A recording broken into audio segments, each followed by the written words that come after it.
Welcome viewers. This is a course on Western philosophy. The title of the course is Aspects of Western Philosophy, and this is the first module and the first lecture.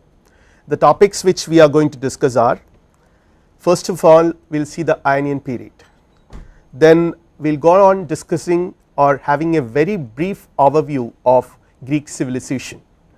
This is very essential to understand the nature, the general features and characteristic features of Greek philosophy.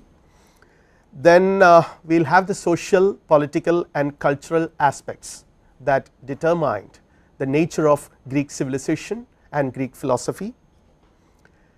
Then we will see further the rise of Athens, because Athens is very important, because it is most of the philosophical thought that is originated in early Greek world has originated in Athens, one of the city states. Again we will wind up our discussions with the general characteristic features of Ionian philosophy, and we will also have a brief look into the specific philosophical views of some thinkers, not all of them. This is not an exhaustive account of Ionian or pre-Socratic philosophy, but a very brief overview of some selected thinkers like Thales, Anaximander, Anaximenes, Pythagoras, Heraclitus, Parmenides and also the atomist. And this will be followed with a kind of summary of the pre-Socratic philosophy. That is what we are planning to cover in this lecture. So we will start with an introduction to the Ionian period in Greek philosophy, which is a very important period in the entire history of Western philosophy, and this is a period which we refer to the period between 600 and 400 BC by Ionian period. And during this period the Greek world witnessed geographically or dialectically distinguishable moments, very crucial period in the history of Greece, in the history of human thought and in the history of Western philosophy. And that is why it is an extremely decisive period in the history of human civilization as well. Thinkers who were profoundly innovatory and experimental, whom we now refer to as the first philosophers, the first philosopher of Western philosophy, Western history. Before we proceed further, let us have a very brief look at the map of Greece. So we can see the city states here, we can see here Crete, Athens, Thebes, here is Olympia, and these are all what we refer to as the Greek word. Here we will see the Aegean Sea, and what is so important to note is the emergence of city states, because we can find that the entire Greek civilization is concentrated on these city states, or the emergence of philosophy is also associated with the emergence of various city states in the Greek world. So there are different cultures. So that is one thing which is very important to be noted, that when we call Greek philosophy, we are talking about the philosophical thinking, the thoughts that have originated in various Greek cities, and Greece as such did not exhibit a very homogeneous culture of civilization as such. There are different cultures that existed in different city states.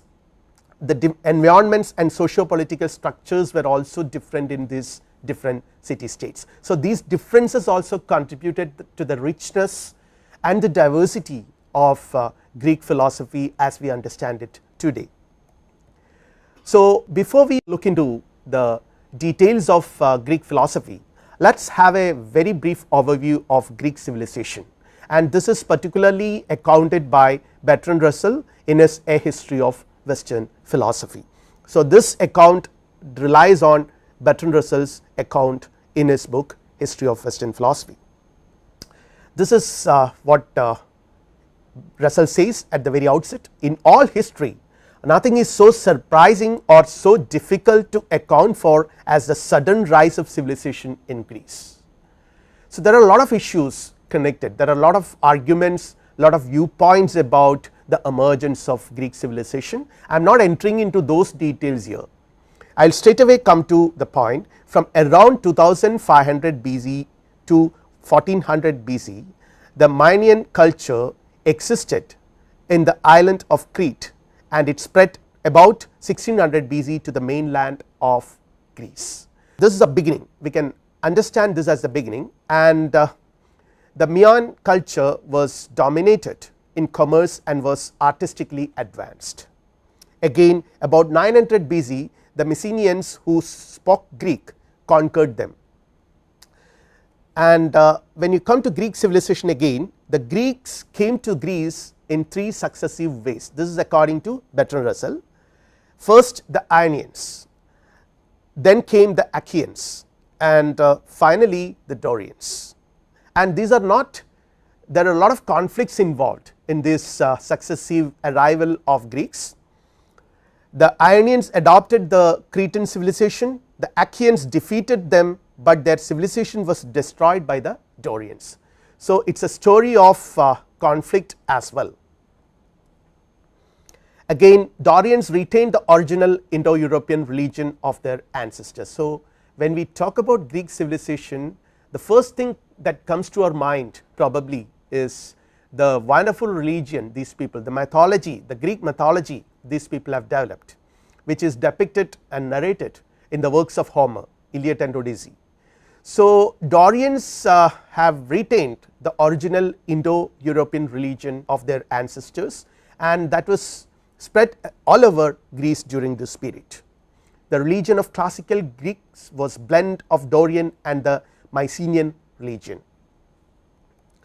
Both during the later part of the Mycenaean age and after its end, some of the invaders settled down and became agriculturists, while some pushed on first into the islands of the Asia Minor, then into Sicily and southern Italy, where they founded cities that lived by maritime commerce. Again, in these maritime cities, the Greeks first made qualitatively new contributions to civilization. So here onwards, we have to be a little more attentive, that real contributions to human civilization starts with the settling down of Greek people. The supremacy of Athens came a little later and was associated with naval power. I will explain it little more detail while we proceed, and now we will listen to the social and political aspects that have shaped Greek civilization or Greek culture and philosophical outlook. So here, when we talk about the ancient Greek politics, there are 3 major approaches, or rather 3 major trends that was prevalent. First of all, there is the tyrannical period, the tyranny, then comes the aristocracy, and then comes democracy. So all these 3 existed at the same period in different cities, and we can see that there is a kind of a conflict between the supporters of aristocracy and the supporters of democracy. Later, which we will find this has culminated in the death of Socrates as well.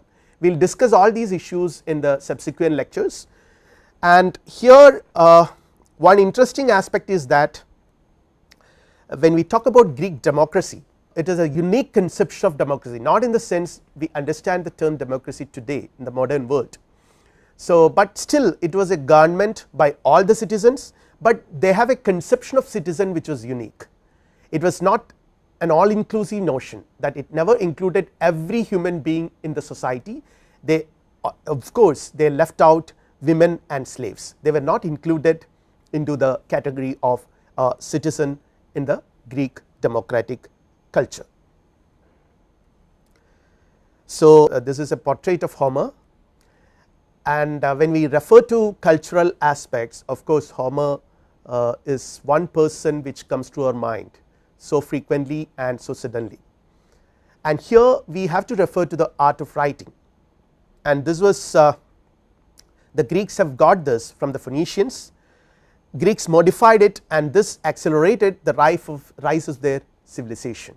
That is another interesting thing about Greek civilization and also about European civilization in general, that they have got a lot from others, from other civilizations, from the Asians, but they have made it, they have appropriated it, they have further developed it. Similarly, the art of writing was also sort of developed further, and this has resulted in the dramatic rise of Greek civilization.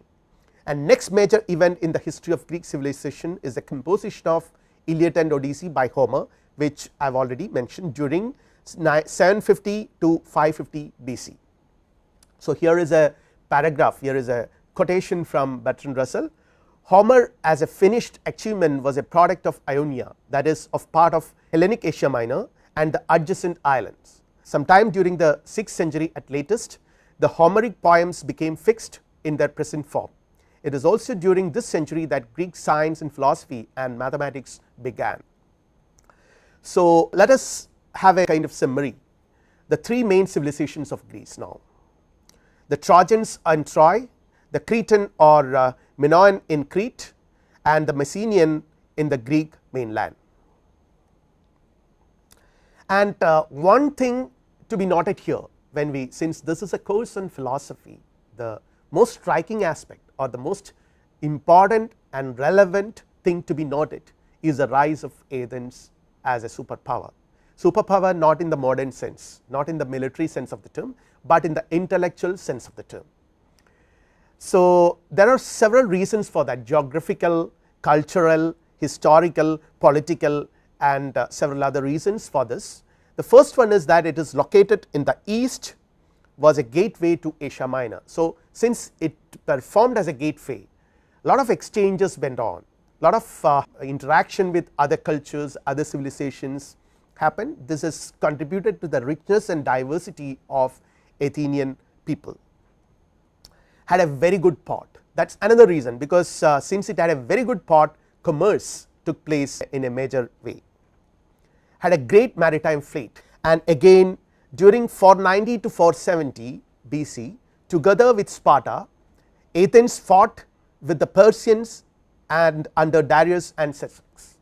So, this is another very important aspect, political aspect, because there is a fight, there is a conflict, there is a war with Persians who were Asians. So, Asia and Europe started fighting with each other during this period, and in this war Athens was supported by Sparta as well. Sparta provided the army and Athens the navy, and Europeans fought against the Asians and finally defeated them. After the war, now suddenly that is a reality they had to face. After the war, what happened?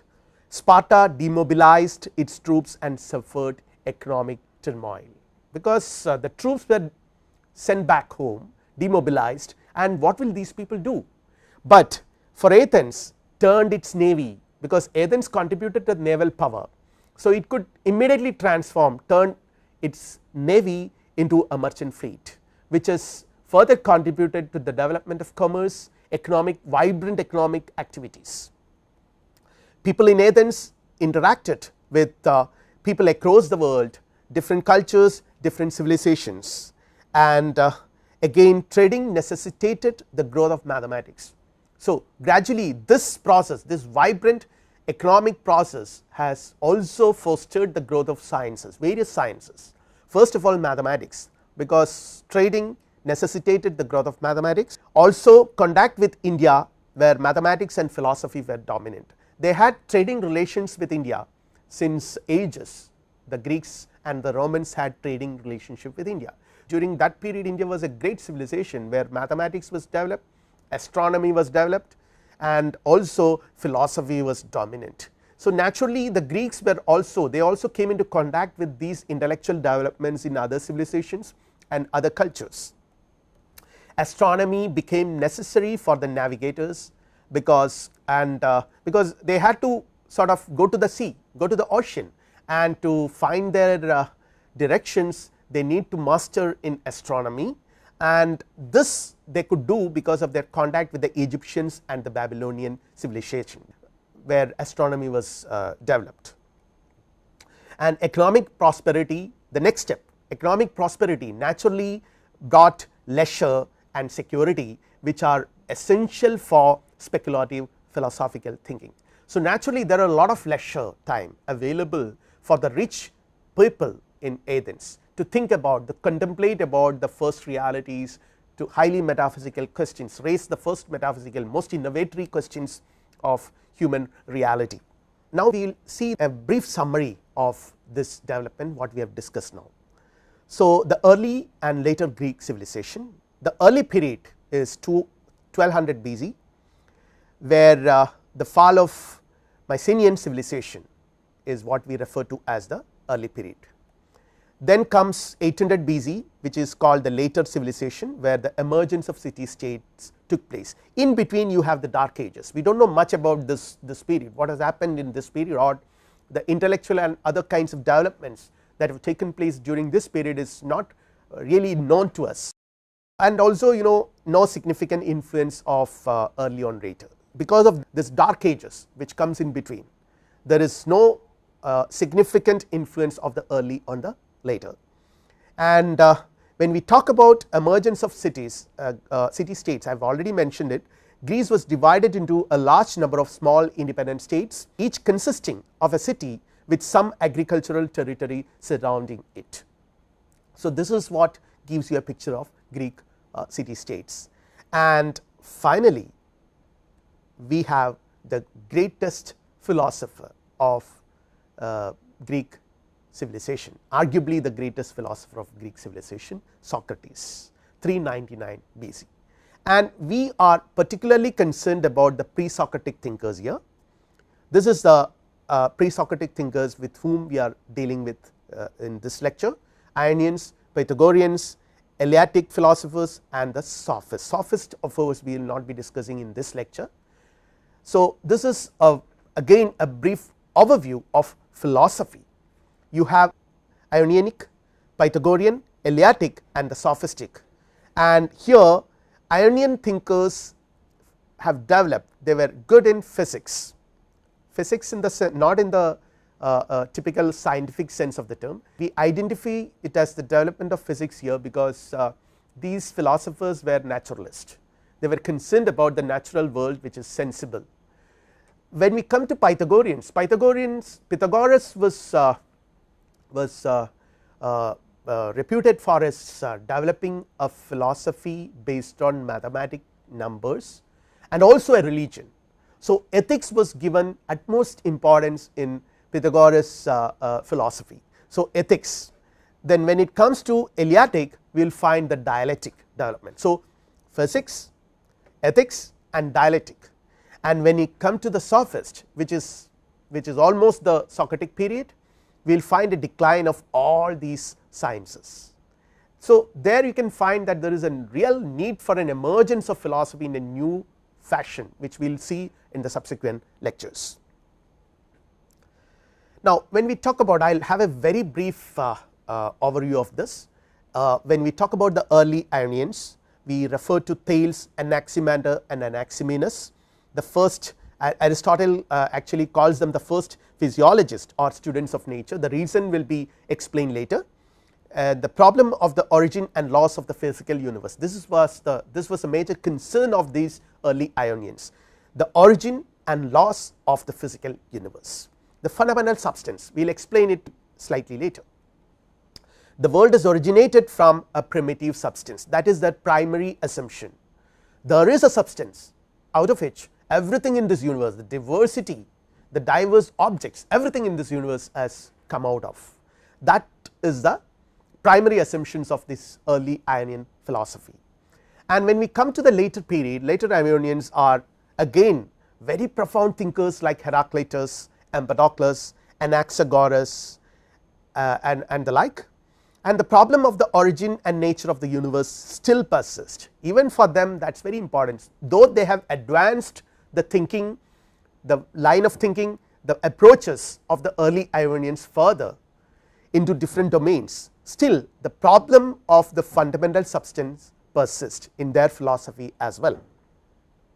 Distinguish the primitive world forming force from the primitive matter of which the world was made. That is another advancement in their thought. Force is distinct from matter. There is a distinction they make between force and matter, which is very important from the scientific perspective as well as a philosophical perspective. We will see the other Ionians now. So we have the most prominent thinker here is Pythagoras, 560 to 480 BC, who was studied under Thales before travelling to Egypt and Mesopotamia, ultimately establishing his own school of philosophy in Corot in southern Italy. So, one of the very important thinkers in human intellectual history, Pythagoras, and every school children, every student, every 5th standard student would be able to tell us who Pythagoras is, the famous Pythagoras theorem. But of course, Pythagoras was not just a mathematician, he was a philosopher and also he has developed a unique religion. I am not going to the details of that here. The Eleatic school again of Xenophanes and Parmenides and Zeno. We will be discussing Parmenides a little bit in detail here in this lecture. Again the atomists like Leucippus and Democritus, these are the other Ionians. Now, before we examine some of the important thinkers, as I have mentioned earlier, I will be focusing only the contributions of some of these people, not every one of them, but before that we will have a very brief general characteristic features, an understanding of the general characteristic features of these Ionian philosophers. This is by Bertrand Russell. The Milesian school is important not for what it achieved, but for what it attempted, not for what it achieved, but for what it attempted. So, this is Bertrand Russell's comment about these people, these original thinkers, and let us see what Zeller has to say about it. Pre-Socratic philosophy arose from the inclination of natural science to enquire about the essence and of the natural phenomena. This is one of the fundamental features of philosophical enquiry. One brand of philosophers, at least the traditional ancient philosophers, they were always interested in the concept of essence. Look out for the essence, because the world which we live is chaotic. The world which we live has tremendous diversity, different objects, lot of different qualities, different objects, but underlying all these differences, underlying all these diversities, there is something which is essential. So, there is a search for essence, which is one of the features of philosophical enquiry. Even in 20th century philosophy we can find it. People like Husserl. Husserl's philosophical project itself is Edmund Husserl, the great mathematician, logician, phenomenologist, whose philosophical project itself is to arrive at something called presuppositionless philosophy. Phenomenology itself is a kind of an attempt to see essences, the things in themselves. So, we can see that this is one of the most important philosophical exercises, attempts by thinkers to see the essence of natural phenomena here, and we can characterize it as a philosophy of nature. So, that is another way to see this, the important contributions of this early Greek philosophers as a philosophy of nature. Locate the essence of all things in a corporate substratum, that is another attempt, because see, one thing which differentiates these thinkers from people like, as I have already mentioned, Husserl or any other contemporary or 20th century philosopher, is that though all of them are interested to locate essences, these pre-Socratic thinkers or these Ionians, they were not just interested in essences, but they were also under the impression that this essence itself would be something material in nature. So, in one sense they were materialistic, they were scientific, they were reductionist. All these are attributes that can be given to these original early thinkers. Again, everything in the universe was made from a material substance. So, that is a contention. So, that is something very important, because there is an attempt to explain everything, all phenomena by natural causes, which is a scientific approach to things, which is not mythological, which is not religious, which is not theological, which is not based on faith, but based on reason. This is something which the birth of rational endeavors begin. Here, as I mentioned, it is not a mythical account. The question here is the question of essence and the question of the basic substance. What is the basal substance out of which everything is come out? And here, normally for such questions, there could be religious explanations, theological explanations, but here there is an attempt to answer in terms of sense perception, what our experience, sense experience tells us. So that is why it is scientific, and these philosophers have different substances. They have identified, different philosophers have identified different substances, different material substances as a primary object, the primary essential substance, fundamental substance out of which everything is come out. For one philosopher Thales it is water, another it is air, another one it is fire, another one it is undifferentiated mass. Whatever it is, in spite of all these such differences, they all focus on something which is material. It is the cause, the material cause of everything. So the notion of cause effect relationship, which is so central to scientific endeavors. And here we will see the general features of Ionian thinking. First of all, here there is something called the birth of philosophy as a rational endeavor. As I mentioned, we can see the birth of philosophy as a rational endeavor at this point, because as I already mentioned, there is a lookout for reasons, rational explanation for everything. Again, it is a birth of science as well, because identifying the cause, the material cause of something, which is a scientific approach, the nature of the basal structure of things, that is again another very important aspect. Then again the question, a philosophical question as being introduced, one of the most important philosophical questions in the history of philosophy, the question of appearance and reality. The philosophers are hesitant to believe what is directly given to sense organs. What appears is not real. There is a basic skepticism about what appears, what is directly given to us, and there is a lookout for something which is not given to us, something which is underlying the given, something which is responsible for the appearance, that is real. Appearance and reality, which is a central problem in philosophy almost in every civilization. So you can see that here there is a question of substance. What is that substance? What is immediately given to us, or what we experience is the world of diversity, but there should be an underlying substance. So appearance and reality. When it comes to another one, change or permanence, everything in this object seems to be changing, everything in this world, every object is under motion, the entire universe is under motion, but whether motion itself is real or not. So that is the question. Some philosophers argued that motion is real, or motion alone is real, change alone is real, according to some it is permanence. Again, abstract or concrete, the world as we experience is very concrete world, but is there anything which is underlying that, something which is abstract, something which cannot be seen, that is a question. So all such philosophical questions were introduced by the early Greek thinkers themselves. When we talk about the beginning of rational thinking, early Greek thinkers were influenced by, as I have already mentioned, Babylonians and Egyptians. Astronomy and mathematics informed them about the precision and accuracy the universe exhibits.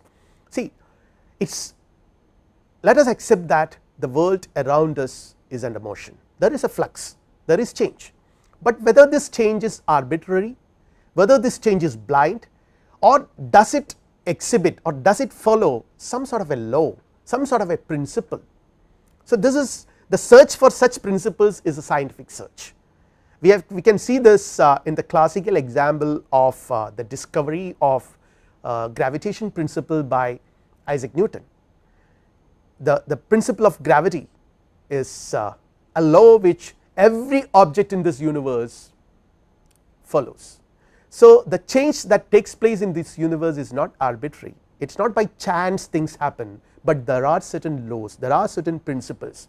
So identifying those principles and locating those principles, or finding a kind of resemblance with those principles and the principle that enables man to identify them, that is reason, rationality. There is some sort of a connection between these two. This is what makes science and philosophy unique rational endeavors. So, all these things we can see in the contributions of these early Greek thinkers.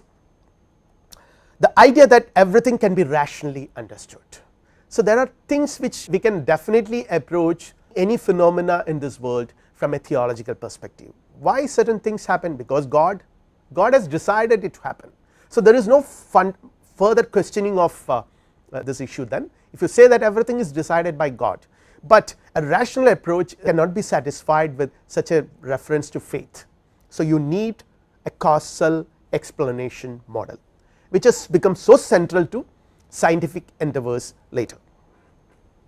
The essence of things can be grasped, something which human beings are capable of understanding with the help of certain faculties in our mind, that is the rational ability.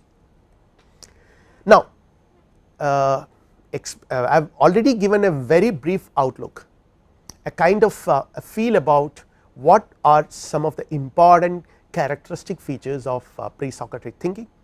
Now, let us see some of the very important thinkers. As I mentioned here, this is not an attempt to elaborately discuss the individual contributions of each and every philosopher in the pre-Socratic age. See, one thing we have to keep in mind is that there is no direct accounts of these pre-Socratic thinkers, they have not written anything.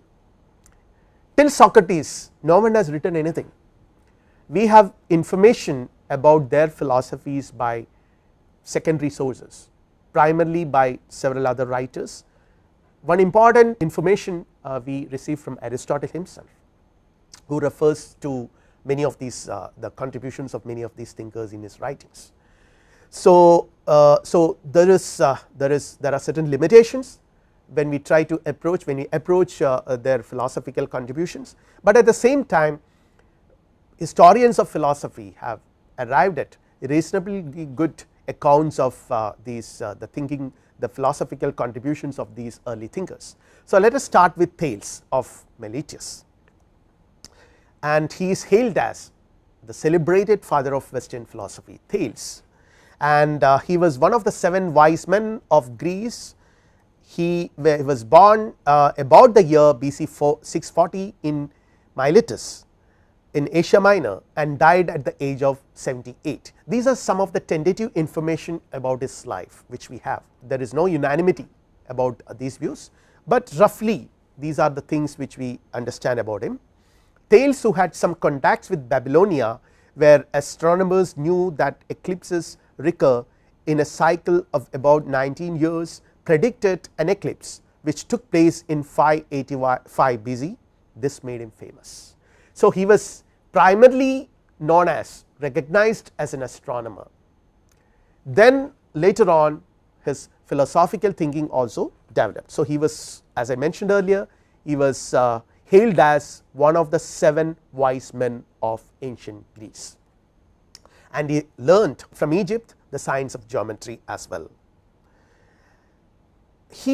There are a lot of issues when we call Thales as a father of Western philosophy, but of course it is reasonable, because the whole rational approach to problems began with Thales. We can assume in that way, though there could have been other thinkers before Thales.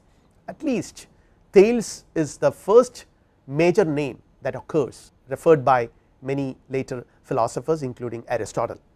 So, rational approach raised the question of primitive causes of things and avoided providing explanation in a mythical language. So, this is the most important contribution of Thales: primitive causes of things and explanation not in a mythical language, but in a rational manner. So, when the question is about the fundamental substance, Thales' answer is interesting. He says that water is the most primitive ultimate substance, that is the fundamental substance. Everything comes out of water and returns to water. This is his theory, and there are interesting details about it, but the important aspects to be noted here are: number one, it is a materialistic approach.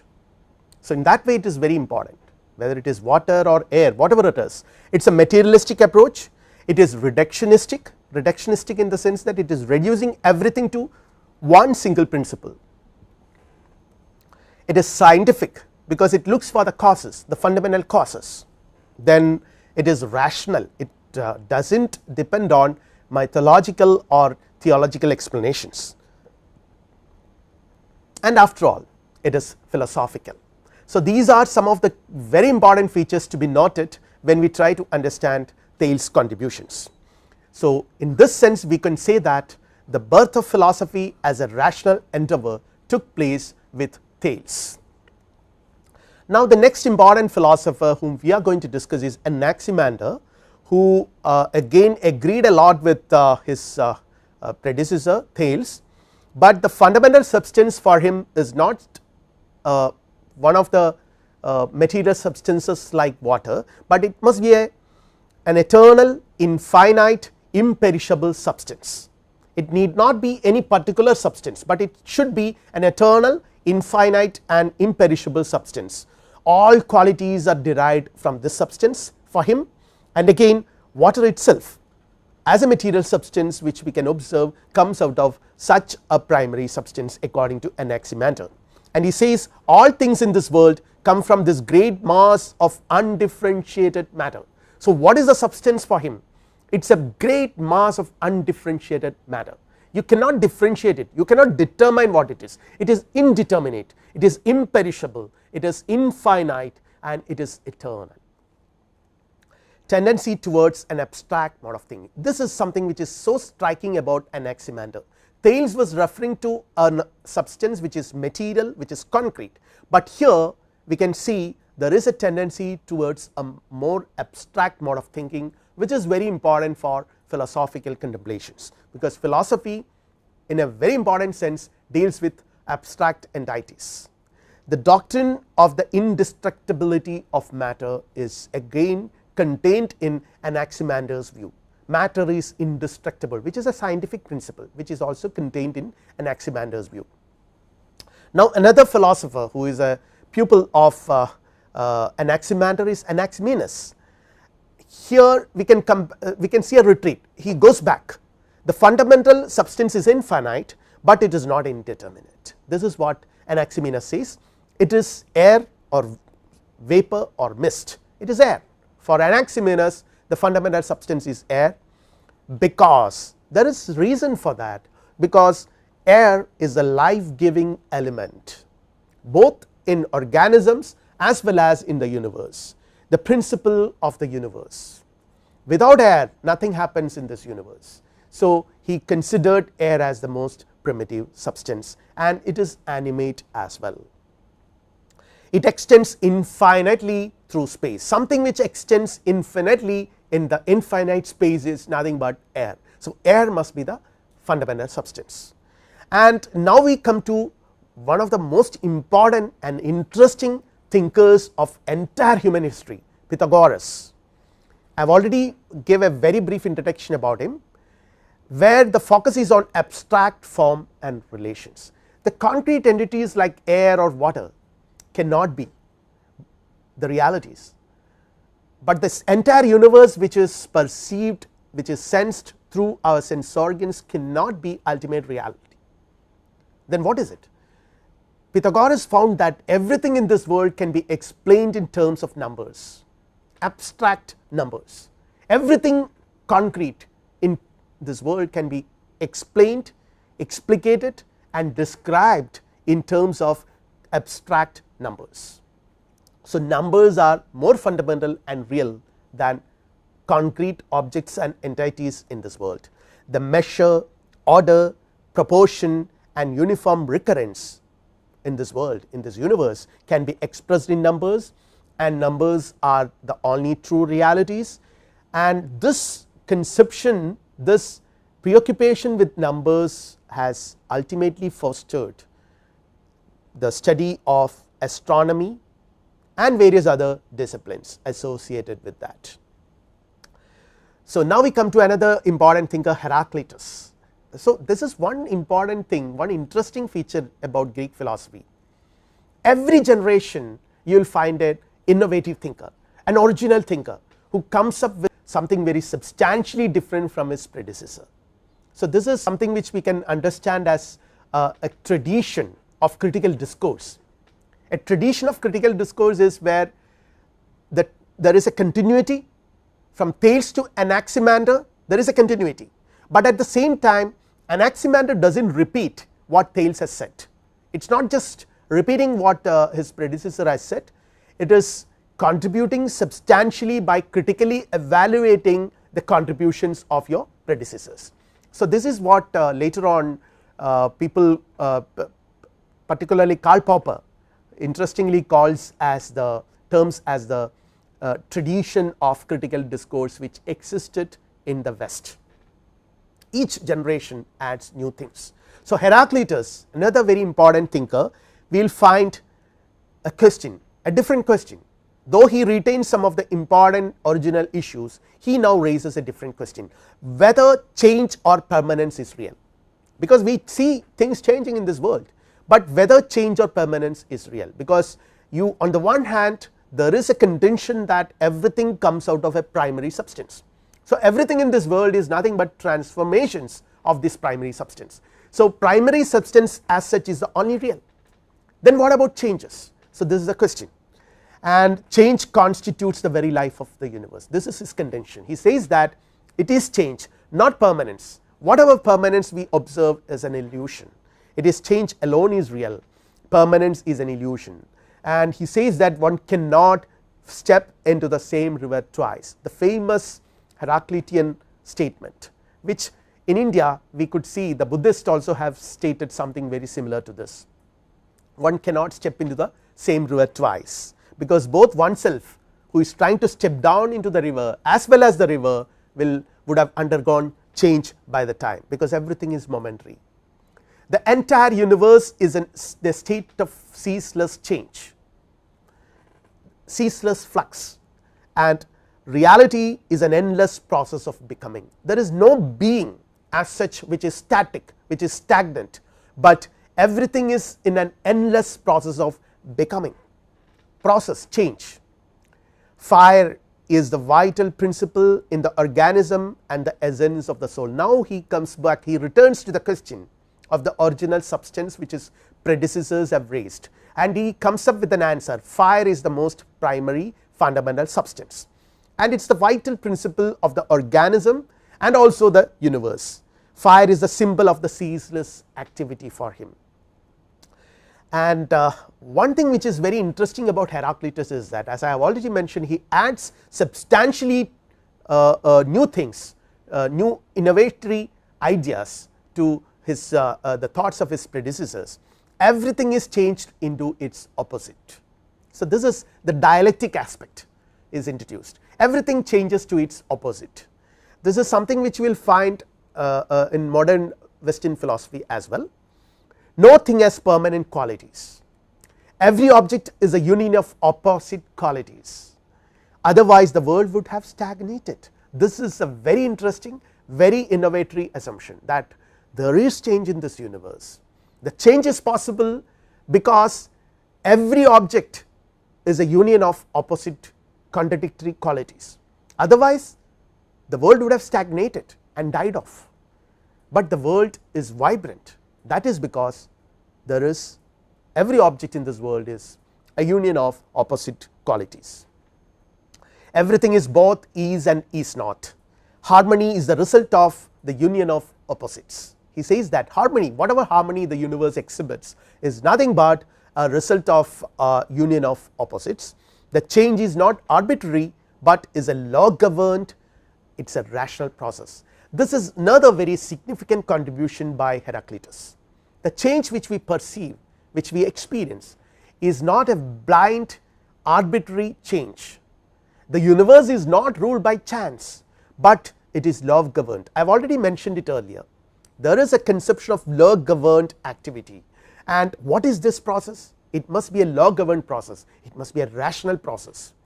Human mind is capable of finding out the law, reason enables us to do that. So, philosophy becomes much more matured in Heraclitus. The logos or reason in things is permanent. There is something which is permanent. What is it? the logos or reason in things. Hence, a life based on reason is superior than a sensuous life. So, you can see the ethical view as well here. How do you live? How should one live in this world? One should not base one's life on emotions or sensuous life, it should be based on reason. Now, another important thinker who comes with an entirely different perspective view is Parmenides. How can a thing both be and not be? This is a question to Heraclitus in one sense. Heraclitus advocated change. Here Parmenides raises some very significant objections to this Heraclitean conception. How can a thing both be and not be? How can a thing possess contradictory qualities? How can one quality become another quality? Something cannot come out of nothing and something cannot become nothing. These are all contradictions. Parmenides reminds us an object cannot possess contradictory qualities. So, he refutes change. The conception of the philosophy of change advocated by Heraclitus and his followers are vehemently opposed by Parmenides by saying that this is the interesting argument. If being is a process of becoming, this is what Heraclitus said, then it must either have come out of not being or being. If from not being, then it has come from nothing, which is impossible. Something cannot come out of nothing, that is a contradiction, that is impossible. Then it should come from something. If from being, then it has come from itself and hence is identical with itself, which means that there is no change. So, change is refuted philosophically and theoretically. From being, only being can come out. No thing or nothing can become anything else. There is only one eternal, underived, unchangeable being. So, the concept of being, which has become very important in later philosophy, later Western philosophy, is introduced by Parmenides here. Later on we can find that in 20th century many philosophers, including some of the leading thinkers like Heidegger, Gadamer, all these people were tremendously influenced by Parmenides. Heidegger even has written a book titled Parmenides, because he was also preoccupied with the concept of being, the question of being, which was introduced by Parmenides. It is immovable and is identical with thought. What cannot be thought cannot be, and what cannot be not being cannot be thought. This is the interesting statement by Parmenides. Now, we come to another important group of thinkers, the atomists. The natural scientific views of the universe developed by Empedocles and Anaxagoras found their culmination in atomic theory. I am not going to explain here because of paucity of time the contributions of thinkers like Empedocles and Anaxagoras, but in a sense we can say that their thinking, their philosophical perspectives culminated in atomism, what is termed as atomism, atomic theory. Atomism is one of the most influential theories in Western intellectual history. Even today it is very interestingly significant. Conceived the universe as constituted of fundamental, changeless, eternal substances called atoms. Atoms are simple, indivisible, impenetrable spatial entities. So, they are in that sense simple, they cannot be separated into two entities. They differ from each other only in form, weight and signs, and are separated from one another by empty space. In atomism also we will find the materialistic reductionism of their predecessors. So, they would, but the question here is, how do you account for motion? Because we change, we find or we experience change, we experience motion. Here the atomists say that motion is inherent in atoms, they do not come from outside. So, there is no external agency required for the atoms to move, it is inherent, hence no need for an external mythical entity in order to explain change, and absolute change is impossible as atoms do not change. So, that is another thing. Though the universe exhibits motion, there is motion, there is change in the universe, there is no absolute change, because atoms themselves, the primary constituent of the universe, will not change. Things in the world are in motion and plurality is real. These are some of the contentions of the atomist. Atom has extension and is physically indivisible, they are compact physical units, they are not mathematical entities, they are not metaphysical entities, they are physical units, and they are qualitatively alike, but as I mentioned earlier they differ from each other in terms of size, weight, and so on, so that. Atoms and the world, they say that they are the building stones of reality. Everything in this world, every object in this world is made up of atoms. Everything in this world is a combination of atoms and spaces. Motion is inherent, as I have already mentioned, in atoms, and they are always in motion. Everything is explained in terms of atoms, their motions and their combination. So, you can see that the scientific attempt to explain the world is substantiated by the atomist with a theory of atomism, which is very interesting. Now, we will wind up this lecture on pre-Socratic philosophy, very important phase in the history of Western philosophy, with a brief summary. The general features once again of pre-Socratic philosophy: with Socrates, dialectical and ethical enquiries began and physical enquiries were discontinued. This is what Aristotle says. It is Socrates who has introduced a new era in philosophy. The whole of pre-Socratic philosophy, according to Zeller, is in its aim and content a philosophy of nature. These thinkers, the pre-Socratic thinkers whom we have already examined, confined this enquiry to the problem of the origin and laws of the physical universe, and they was physical in nature. Focus was on the material world and looked for the first constituent of things. These are the things which we have already examined, and Aristotle, as I already mentioned earlier, called them the first physiologists or students of nature. And now we have seen that there are older early Ionians and later Ionians. The three older schools of Ionian, Pythagorean and Eleatic schools, though differ significantly in their approach, do agree with each other a lot, because some of the fundamental questions are the same, though each generation added new dimensions to the philosophical approach. They are much alike in scientific character.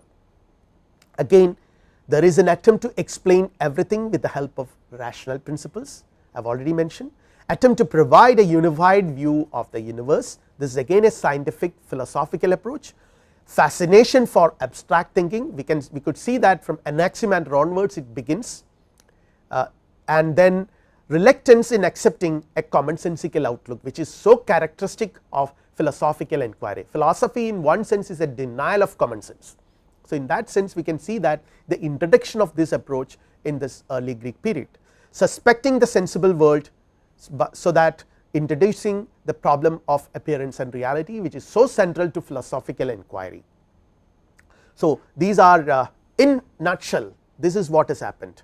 The sensible, natural, philosophical world is problematized in the initial period here, and when we come further we can see the abstract mathematical issues becoming central, like people like Pythagoras, who are so seminal contributions here, and together this give birth to what we can call as a rationally speculative and contemplative world. So, this is scientific rationality, this is deductive reasoning. The initial period has contributed to scientific rationality, and later on deductive reasoning by mathematical abstractions, which together led to the birth of philosophy.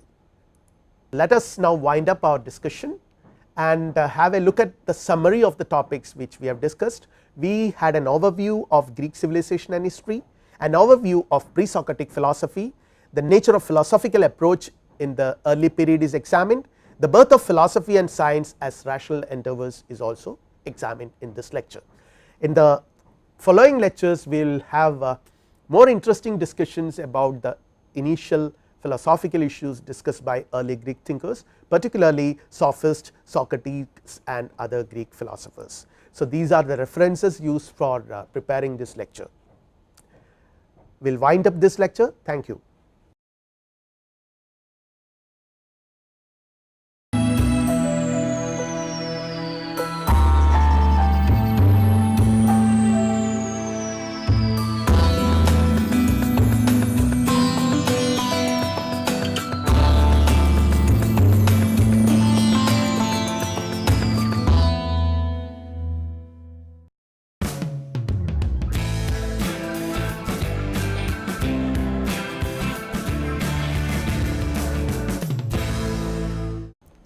Welcome viewers. This is a course on Western philosophy. The title of the course is Aspects of Western Philosophy, and this is the first module and the first lecture. The topics which we are going to discuss are, first of all we will see the Ionian period, then we will go on discussing or having a very brief overview of Greek civilization. This is very essential to understand the nature, the general features and characteristic features of Greek philosophy. Then we will have the social, political and cultural aspects that determined the nature of Greek civilization and Greek philosophy. Then we will see further the rise of Athens, because Athens is very important, because it is most of the philosophical thought that is originated in early Greek world has originated in Athens, one of the city states. Again we will wind up our discussions with the general characteristic features of Ionian philosophy, and we will also have a brief look into the specific philosophical views of some thinkers, not all of them. This is not an exhaustive account of Ionian or pre-Socratic philosophy, but again Dorians retained the original Indo-European religion of their ancestors. So when we talk about Greek civilization, the first thing that comes to our mind probably is the wonderful religion these people, the mythology, the Greek mythology these people have developed, which is depicted and narrated in the works of Homer, Iliad and Odyssey. So Dorians have retained the original Indo-European religion of their ancestors, and that was spread all over Greece during this period. The religion of classical Greeks was blend of Dorian and the Mycenaean religion. Both during the later part of the Mycenaean age and after its end, some of the invaders settled down and became agriculturists, while some pushed on first into the islands of the Asia Minor, then into Sicily and southern Italy, where they founded cities that lived by maritime commerce. Again in these maritime cities the Greeks first made qualitatively new contributions to civilization. So here onwards we have to be a little more attentive that real contributions to human civilization starts with the settling down of Greek people. The supremacy of Athens came a little later and was associated with naval power. I will explain it little more detail while we proceed, and now we will listen to the social and political, what we refer to as the Greek word. Here we will see the Aegean Sea, and what is so important to note is the emergence of city states, because we can find that the entire Greek civilization is concentrated on these city states, or the emergence of philosophy is also associated with the emergence of various city states in the Greek world. So there are different cultures. So that is one thing which is very important to be noted, that when we call Greek philosophy, we are talking about the philosophical thinking, the thoughts that have originated in various Greek cities, and Greece as such did not exhibit a very homogeneous culture of civilization as such. There are different cultures that existed in different city states.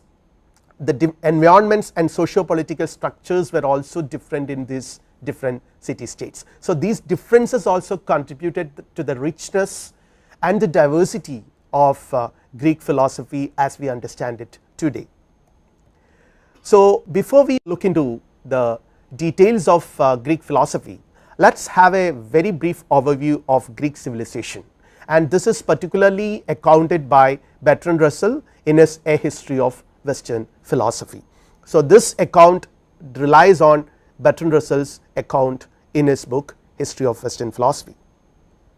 This is what very brief overview of some selected thinkers like Thales, Anaximander, Anaximenes, Pythagoras, Heraclitus, Parmenides, and also the atomist. And this will be followed with a kind of summary of the pre-Socratic philosophy. That is what we are planning to cover in this lecture. So we will start with an introduction to the Ionian period in Greek philosophy, which is a very important period in the entire history of Western philosophy, and this is a period which we refer to the period between 600 and 400 BC by Ionian period. And during this period the Greek world witnessed geographically or dialectically distinguishable moments, very crucial period in the history of Greece, in the history of human thought, and in the history of Western philosophy. And that is why it is an extremely decisive period in the history of human civilization as well. Thinkers who were profoundly innovatory and experimental, whom we now refer to as the first philosophers, the first philosopher of Western philosophy, Western history. Before we proceed further, let us have a very brief look at the map of Greece. So, we can see the city states here, we can see here Crete, Athens, Thebes, here is Olympia, and these are all the Russell says at the very outset, in all history nothing is so surprising or so difficult to account for as the sudden rise of civilization in Greece. So, there are a lot of issues connected, there are a lot of arguments, lot of viewpoints about the emergence of Greek civilization. I am not entering into those details here. I will straight away come to the point. From around 2500 BC to 1400 BC, the Minoan culture existed in the island of Crete, and it spread about 1600 BC to the mainland of Greece. This is a beginning, we can understand this as the beginning, and the Minoan culture was dominated in commerce and was artistically advanced. Again about 900 BC, the Mycenaeans who spoke Greek conquered them, and when you come to Greek civilization again, the Greeks came to Greece in 3 successive ways. This is according to Bertrand Russell. First the Ionians, then came the Achaeans, and finally the Dorians, and these are not, there are a lot of conflicts involved in this successive arrival of Greeks. The Ionians adopted the Cretan civilization, the Achaeans defeated them, but their civilization was destroyed by the Dorians. So, it is a story of conflict as well.